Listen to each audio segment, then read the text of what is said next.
Ex-wife regrets her lies and wants me back. Hey, true story. My name's Dan. Your video titled, "She Lied About Everything," came on. I swear, I don't even know how the algorithm knew to feed me that one, but it hit home like a brick to the chest. After that, I must have sat there for hours just letting one story after another play while my room got darker and quieter. That's when I realized I wasn't alone. There were other men out there who went through the same type of betrayal, heartbreak, and straight up chaos that I had lived through. So, I decided to write you my story. It's been a long, painful road, one filled with lies, deceits, courtroom battles, and the kind of heartbreak that strips a man down to his core. I'll try my best to take you through it all from the beginning. I met my ex-wife Amanda back in 2013. I was 27 at the time, working as a warehouse supervisor at a distribution center outside of Indianapolis. I wasn't making crazy money, but I was doing well for myself. I had just bought my first car outright, a used Ford Fusion, and had my own apartment. I remember I met her through a mutual friend at a birthday gathering. She was beautiful, man, the type that catches your eye and locks you in before you can think straight. Long dark hair, green eyes, and this charm about her that made everyone in the room notice her when she laughed. She had this way of making you feel like you were the only man alive. I remember we talked that entire night, and by the end of it, I felt like I'd known her for years. We exchanged numbers, started texting constantly, and before I knew it, we were spending every weekend together.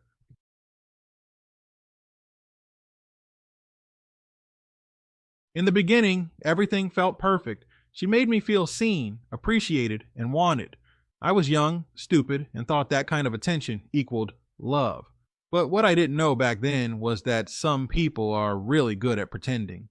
They'll study you, figure out what makes you tick, what makes you feel special, and they'll use it all to their advantage.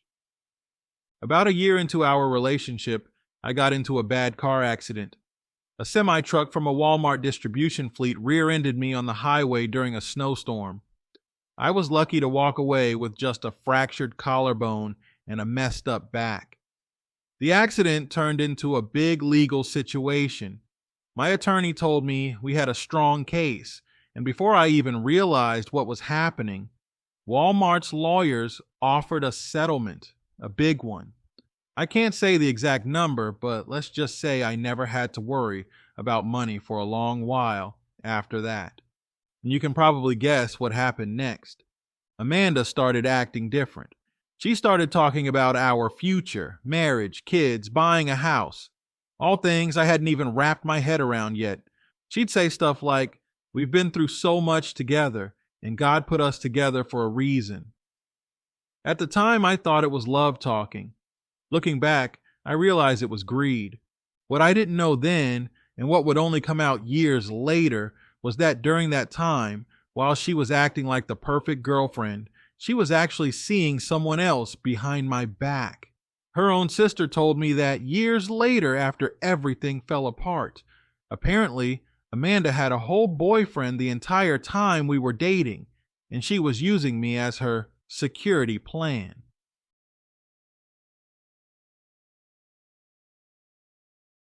Still, blinded by what I thought was love, I asked her to marry me in 2015. We had a small wedding, nothing fancy, just close friends and family at this outdoor venue. I remember thinking it was the happiest day of my life. I even gave her access to my savings account after we got married. I trusted her that much. I thought we were a team. The first few years of marriage were okay, at least from my point of view. We had our ups and downs like any couple. We fought about money sometimes, mainly because I noticed she loved to spend and I was trying to be responsible. But I still kept giving, thinking it was part of being a good husband. We had 2 kids, or at least I thought we did. Our first child was born in 2016, and the second came in 2018. I loved those kids like they were my own flesh and blood. I changed diapers, stayed up through fevers, took them to daycare, all of it. I was dad, and I wore that title with pride. Then the pandemic hit. Like millions of others, I lost my job in early 2020 when the company had to shut down operations temporarily. I thought we'd ride it out together, but that's when things started to shift. Amanda became distant. She was always on her phone, constantly texting or scrolling social media. She'd lock herself in the bathroom for long stretches, and every time I walked into a room, she'd flip her phone screen face down. At first, I didn't want to believe what my gut was telling me.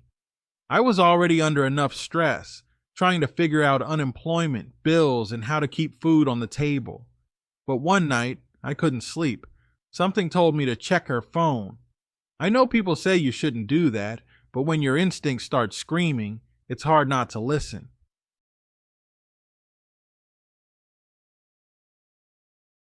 Sure enough, I opened her phone and saw Tinder notifications. My stomach dropped. She was on dating apps, married with 2 kids, living under my roof, and she was out there swiping on random men. I confronted her right then and there. She tried to gaslight me at first, said, "Oh, I just downloaded it for fun," or "My friends made me a profile as a joke." But when I saw the messages, there was no denying it. She had conversations, pictures, even plans to meet up. That's when the marriage really fell apart. She moved out a few weeks later, taking the kids with her. I was devastated. I just lost my job, my family, and the woman I thought loved me. I went into a dark place for a while. I'd sit in silence staring at the TV, barely eating. My brother had to come check on me a few times just to make sure I was okay. But what I didn't expect came months later. A buddy of mine who still worked with one of Amanda's cousins reached out to me. He told me something that made my head spin. Apparently, there were rumors going around that one of the kids might not even be mine. I didn't want to believe it. I'd raised those kids since birth, but curiosity turned into anxiety, and eventually I couldn't ignore it. So, I did what I had to do. I got paternity tests done for both kids. When the results came in, I thought my heart stopped beating. Neither child was biologically mine. Not one.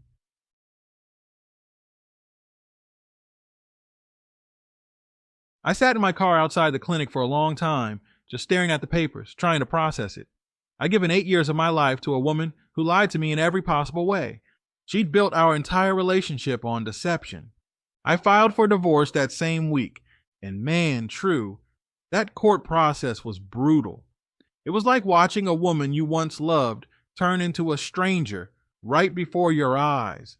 She wanted everything: my retirement, alimony, child support, even though the kids weren't mine.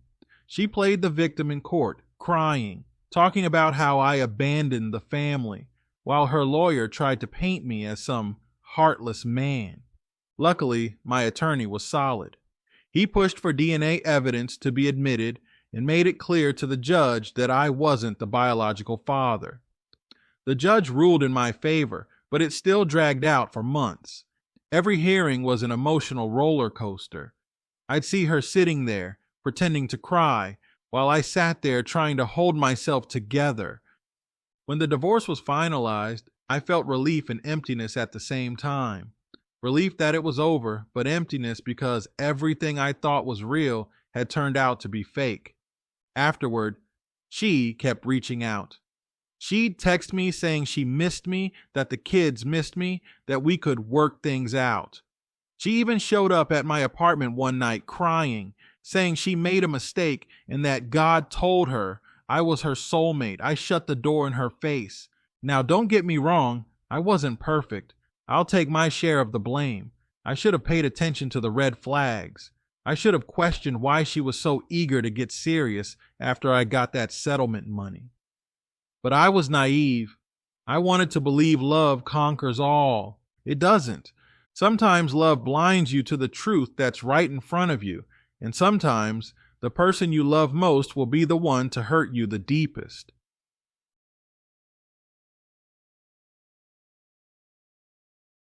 After the divorce, I went through a long period of depression.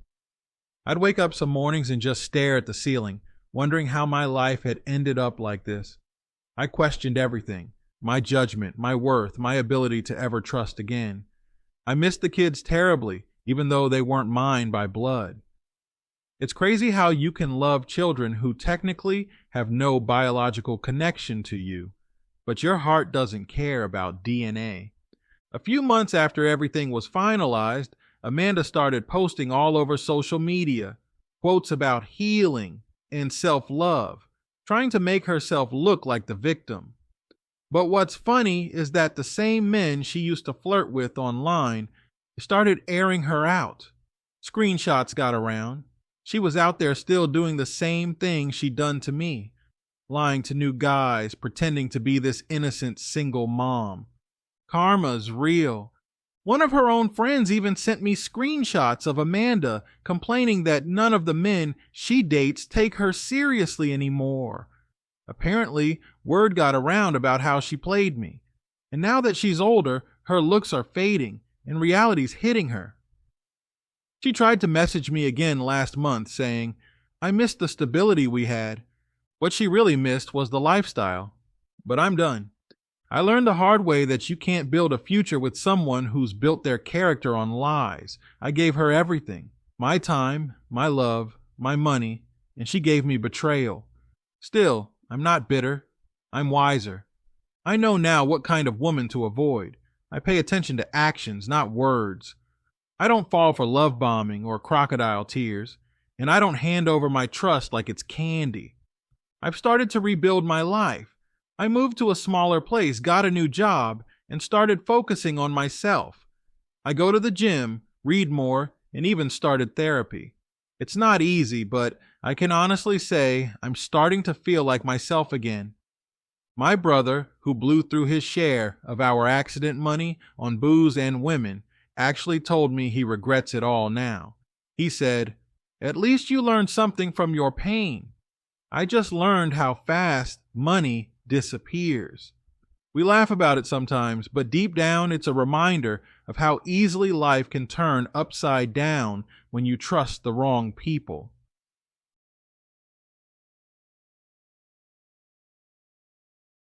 Anyway, true story, that's my truth. My ex-wife regrets her lies and wants me back, but she can keep her regrets. They're not my responsibility anymore. I've made peace with what happened, and I'm just focusing on becoming a better man than I was yesterday. After the divorce was finalized, my life felt like someone had pressed a giant reset button. Except instead of excitement, it came with emptiness. For almost a decade, my identity revolved around being a husband and a father. My routines, my goals, even the way I thought about the future, all of it included them. And when that was stripped away, I felt like a ghost in my own life.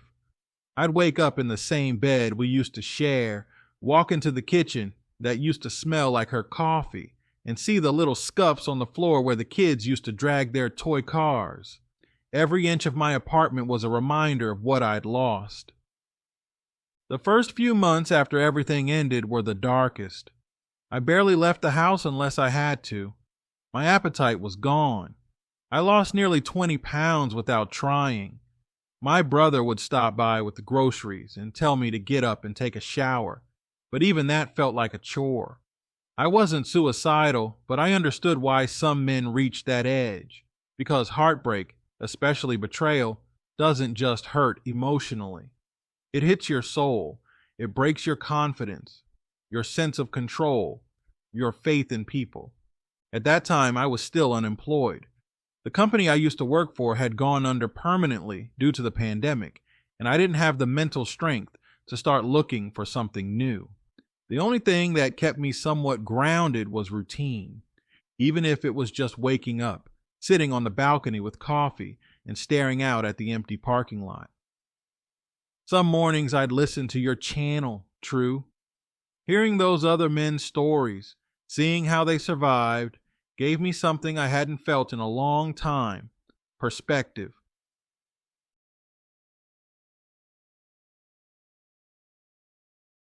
There was one particular story you read back in 2024 about a guy whose wife lied about his kid's paternity, and he said something that stuck with me. He said, "Sometimes God has to break your heart to save your life." That line hit me hard because that's exactly what my situation was, a painful rescue. Eventually, I decided I didn't want to live the rest of my life as a victim, so I started small. The first step was cutting contact completely with my ex-wife. No more responding to her "the kids miss you" messages. No more late night calls about how she regrets everything. I realized she didn't regret what she did. She regretted losing the benefits of what I provided. There's a big difference between missing a person and missing the lifestyle they gave you. Once I accepted that, it became easier to ignore her. I also deleted her off social media. That was tough because for a while, I used to stalk her page just to see if she was miserable yet. That's one of those things people don't talk about, how addicted you become to checking up on the person who hurt you, hoping karma's finally knocking on their door. But I realized all it did was reopen the wound. So I deleted every trace of her, photos, messages, even numbers of her family members. I wanted no reminders. Then came the therapy. Now I was one of those guys who used to think therapy was just talking about your feelings, something you could do with your buddies over a few beers. But a friend of mine convinced me to give it a shot. He said, "Man, you've got years of emotional poison in you. You got to get that out somehow." And he was right. The first few sessions were rough. I didn't know how to open up. My therapist, a middle-aged guy named Melvin, just listened. He didn't push too hard, didn't judge. Over time, I started spilling everything.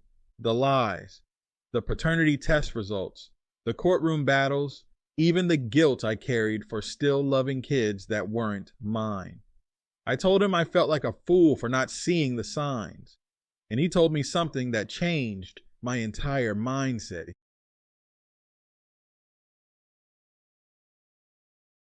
He said, "Dan, you didn't get fooled because you were stupid. You got fooled because you were honest. You believed someone was as genuine as you. That's not a weakness. That's humanity." That hit me deep. From that moment on, I started forgiving myself because for a long time, I blamed myself for everything, for not noticing her behavior sooner, for giving her access to my money, for staying when I should have walked away. But you can't move forward while carrying guilt that doesn't belong to you. I wasn't the liar. I wasn't the manipulator. I was just the guy who loved the wrong woman. Around the 6-month mark, I finally got a new job.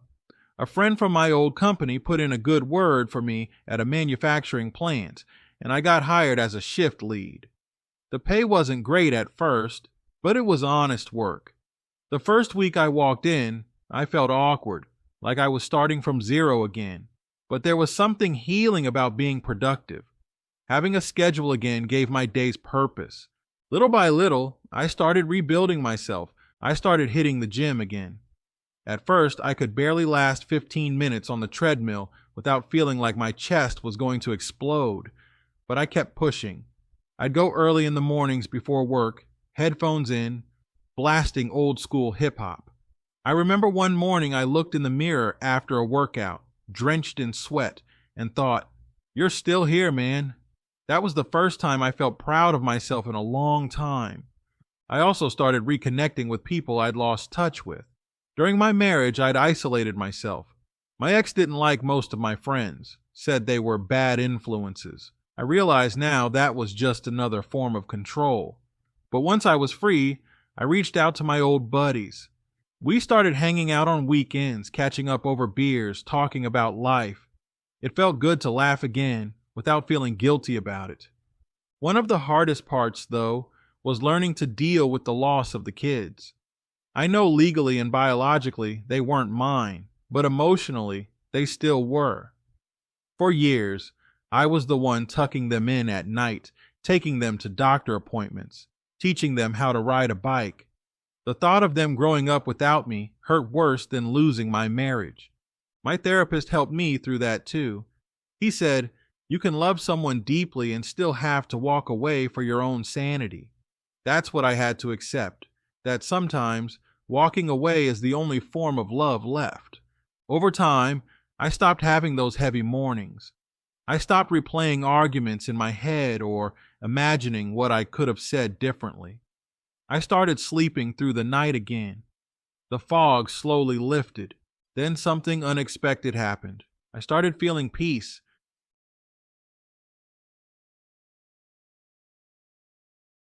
It wasn't this big dramatic moment. It was subtle. I remember one evening sitting on my balcony, watching the sunset after a long day at work, and realizing I wasn't angry anymore. I wasn't sad. I wasn't even thinking about her. I was just content. That was when I knew I had healed. People always ask, how long did it take you to get over her? The truth is, it's not about time. It's about effort. Healing isn't automatic. It's intentional. You have to want it more than you want revenge. Speaking of revenge, I had my fair share of fantasies early on. I used to daydream about her realizing what she lost, begging for me back, and me laughing in her face. Funny thing is, life gave me that moment, just not how I expected. About a year after the divorce, Amanda reached out again. She called from a new number and said she just wanted to talk. Against my better judgment, I answered. She told me things weren't going well. Her new boyfriend had left her. She was behind on rent, and her friends weren't around anymore. She said she realized I was the best thing that ever happened to her. I listened quietly. I didn't yell. I didn't gloat. I just told her, I hope you find peace, Amanda, but I can't help you anymore. Then I hung up. That was closure. It wasn't the kind of closure where everything makes sense. It was the kind where you accept you'll never get all the answers, but you no longer need them. That call showed me something important. I had changed. A year earlier, I might have taken her back out of weakness or nostalgia, but the new version of me knew better. You can't build something real on the ashes of betrayal. These days, my focus is on peace and purpose. I started volunteering at a local youth center on weekends, helping mentor teenage boys. Some of them come from broken homes, and when I hear their stories, I see how cycles of pain repeat if no one breaks them. So I tell them the truth, that a real man doesn't measure himself by how much he tolerates, but by what he refuses to accept. Financially, I'm stable again. I started saving like crazy. The younger version of me, the one who blew through money after the settlement, is long gone. I invest smart now. I even started taking night classes in business management. My goal is to eventually open my own logistics company one day. I'm not there yet, but every step forward feels like redemption.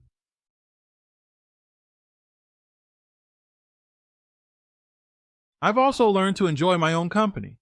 Before, I hated being alone because silence reminded me of loss. Now I crave it. I'll go hiking, hit a diner solo, or spend Sunday mornings reading. I realize solitude isn't loneliness. It's freedom. And yes, women have tried to come into my life again, but I'm in no rush. I date casually, but I don't get attached easily. I look for character now, not chemistry.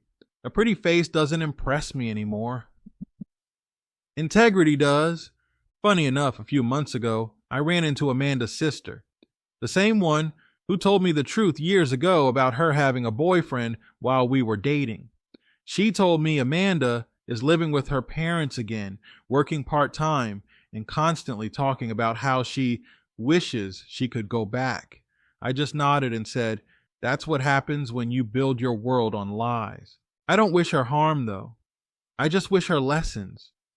If there's one thing I've learned from all this, it's that betrayal isn't the end of your story. It's the beginning of your rebuild. Pain forces growth. It strips away illusions and shows you who you really are.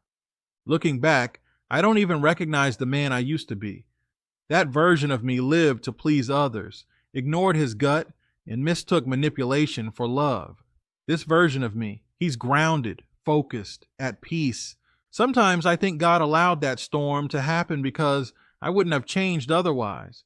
I had to lose everything fake to appreciate what's real.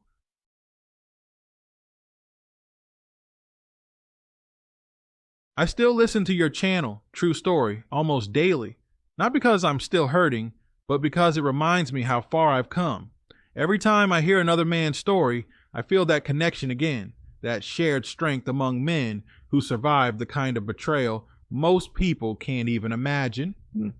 If anyone listening to this is where I once was, broken, angry, confused, I'll say this: don't chase revenge, chase peace.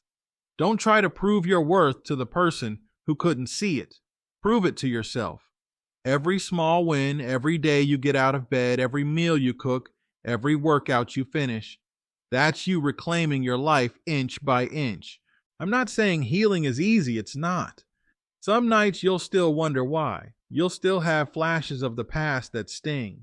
But eventually, you'll wake up one morning and realize you don't feel pain anymore.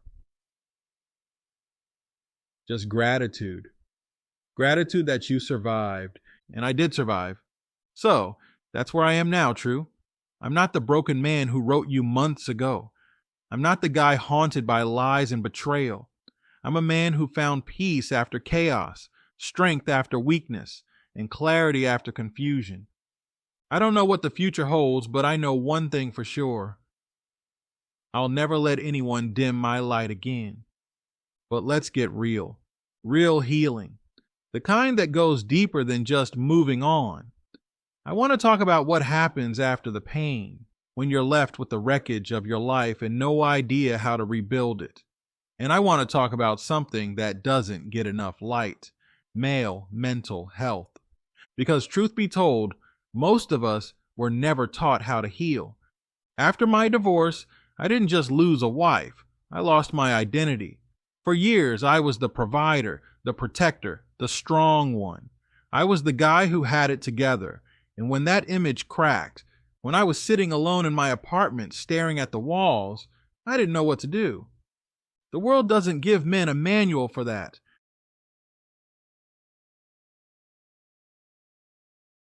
When a man breaks down, society tells him to man up. When he cries, people say, don't let her see you weak. When he's hurting, they tell him to go to the gym or drown it in a bottle. That's the advice most men get, and for a long time, that's exactly what I did. I lifted heavy weights, drank too much, worked too long, and told everyone I was fine. But inside, I was drowning. It wasn't until therapy that I learned strength isn't about pretending you're okay. It's about admitting when you're not. My therapist, Melvin, the same guy I mentioned before, helped me see that I was carrying wounds from long before my marriage even began. I didn't just have marital trauma. I had manhood trauma. He said, Dan, how many times in your life have you felt safe being honest about your pain? That question stopped me cold. Because the truth, never, not once. Growing up, I was taught that men keep it together no matter what. You don't cry, you don't complain, you don't show fear. My dad wasn't a bad man, but he was old school. If I fell and scraped my knee, he'd say, walk it off. If I got my heart broken in high school, he'd say, there'll be another one. So, by the time I was an adult, I'd learned how to bury pain like a professional. And what happens when you bury pain for long enough? It doesn't go away. It festers. It sits inside you, quietly shaping how you treat yourself and everyone around you. I didn't realize how deep that went until therapy forced me to confront it. Melvin had me start journaling. Every night, I'd sit down with a notebook and just write whatever came to mind. At first, it felt dumb, but over time, the words started flowing. I wrote about the lies, the betrayal, the feeling of being unwanted, and then something unexpected started coming out. Stuff from my childhood, like how I used to watch my dad bottle everything up until he exploded, or how I used to think being a man meant suffering silently. I realized I had built my entire adult life around that same idea, that silence was strength.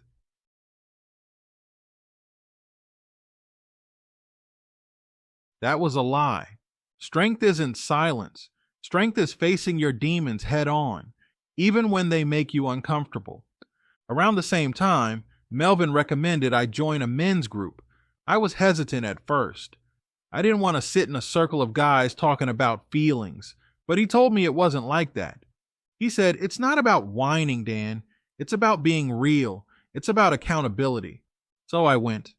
The group met every Wednesday evening in the back room of a community center. There were about 12 of us, different ages, races, backgrounds. Some were divorced like me, some were veterans, some were just guys struggling with anxiety or anger issues. The first meeting, I didn't say a word. I just listened. One guy talked about how his wife left him after 20 years and he'd been sleeping in his car for months. Another said he hadn't talked to his kids in 3 years. One guy admitted he'd been contemplating ending his life before joining the group. And for the first time in a long time, I didn't feel alone. Every man in that room had been taught the same lie, that we're supposed to suffer in silence. That showing pain makes us weak. But there we were, stripped of ego, stripped of bravado, just trying to find a reason to keep going. When it was my turn to speak, I told them my story about the affair, the kids, the lies, the court battles, the depression. I didn't sugarcoat it.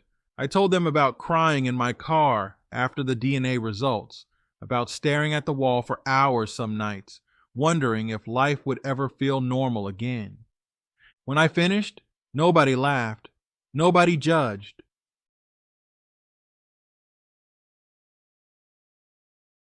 One guy just nodded and said, "I've been there, brother. I know that pain." And that simple sentence hit harder than anything anyone had ever said to me. Because that's what men need sometimes. Not advice, not lectures, just brotherhood. A space where another man says, "I get it. You're not crazy, you're not weak, you're human." Over time, that group became like family to me. We'd meet every week and talk about everything: relationships, fatherhood, anger, finances, even health. Some weeks we laughed, some weeks we cried, but the beauty of it was that it was all real. No masks, no competition, no trying to out-alpha each other, just men healing together. One guy named Robert said something I'll never forget. He said, "We spend our whole lives protecting everyone else, but who protects us?" That line became my wake-up call, because as men, we're taught to be everyone's rock, the provider, the protector, the one who doesn't break. But rocks crack too, and when they do, if there's no one there to hold you up, you crumble. That group reminded me that asking for help doesn't make you less of a man. It makes you wise. Through that group, I also learned practical tools for keeping my mind right. We practice something called grounding. It's a mindfulness exercise that helps you stay present. Whenever I'd get overwhelmed or start spiraling into negative thoughts, I'd use it. You just take a deep breath and start naming things around you. 5 things you can see, 4 you can touch, 3 you can hear, 2 you can smell, and 1 you can taste. It sounds simple, but it pulls you out of the storm in your head and back into the moment. I also learned the power of meditation. I used to think meditation was just for monks or spiritual people, but it's really just giving your mind a break. I started doing 10 minutes every morning before work, just breathing, clearing my thoughts and setting intentions for the day. It helped me stay calm, focused, and less reactive.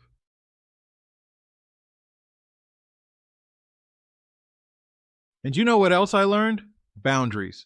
I used to think saying no made me selfish. Now I understand that saying no is how you protect your peace.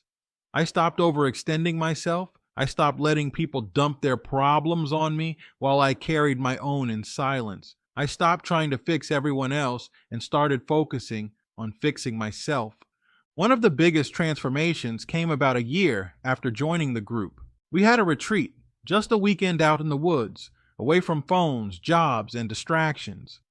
It was just us men, sitting around a campfire talking honestly. That night I shared something I'd never said out loud before. I said, "I used to think being a man meant surviving. Now I realize being a man means living. Surviving is just existing. pushing through pain without processing it. Living means healing, forgiving, and growing. And I realized that night, I wasn't the same guy who had written you that first email. I wasn't broken anymore. I was free. I forgave my ex-wife, not because she deserved it, but because I deserved peace. I forgave myself too, for staying too long, for trusting too easily, for losing myself in someone else. The next morning, as the sun came up over the lake, one of the older men in the group, a retired firefighter named John, put his hand on my shoulder and said, "You're going to help a lot of men one day, Dan." That moment stuck with me. So now, that's what I try to do. I've started volunteering to help lead the newer guys in our group. When someone walks in broken and quiet, I see my old self in them. I tell them it's okay to not be okay. That healing isn't linear.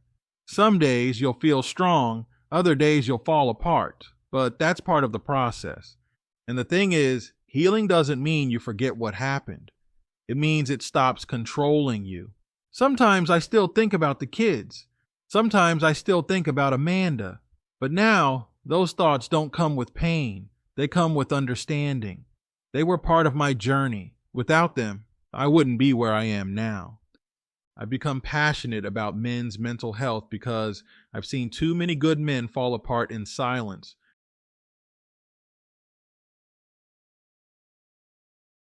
I've seen men drink themselves to death, isolate until they disappear, or worse, take their own lives because they felt like nobody cared. But the truth is, people do care. They just don't know we're struggling because we're too afraid to say it. That has to change. We have to start normalizing men saying, "I need help." We have to start showing each other that vulnerability isn't weakness, it's courage. We have to build spaces where men can take off the armor and breathe. Because here's the truth. True story, strong men aren't the ones who never fall. They're the ones who get back up and help others do the same. These days, my mental health is the best it's ever been. I still go to therapy once a month just to keep myself in check. I still attend the men's group regularly. It's like my tune-up. It keeps me grounded. I also started journaling again, not out of pain this time, but gratitude. Every morning I write 3 things I'm thankful for. Sometimes it's simple, like good coffee or a quiet morning, but it reminds me how far I've come.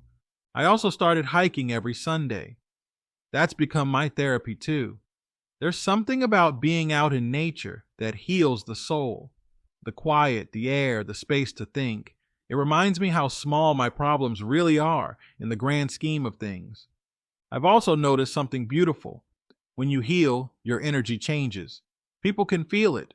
Strangers treat you differently. Opportunities open up. Even my relationship with my family improved. My mom told me recently, "You look lighter." And she's right, I am. Not physically, but spiritually. I guess what I'm trying to say true is that healing as a man isn't about becoming softer. It's about becoming whole. It's about learning balance. It's about being strong enough to carry the world, but wise enough to know when to set it down. If there's a man out there listening who's going through what I went through, betrayed, depressed, broken, I want him to know that there's a way out, but you can't do it alone. You need a brotherhood, a purpose, and the courage to face yourself. It's not easy, but it's worth it. Because when you finally heal, when you finally forgive, when you finally learn to love yourself again, that's when you become unstoppable. So, that's my part 3, True. The final chapter of this storm I've lived through. I used to think my story was about betrayal, but now I see it was about your rebirth. I went from being a broken man who thought his life was over to being a man who wakes up every day with gratitude, purpose, and peace.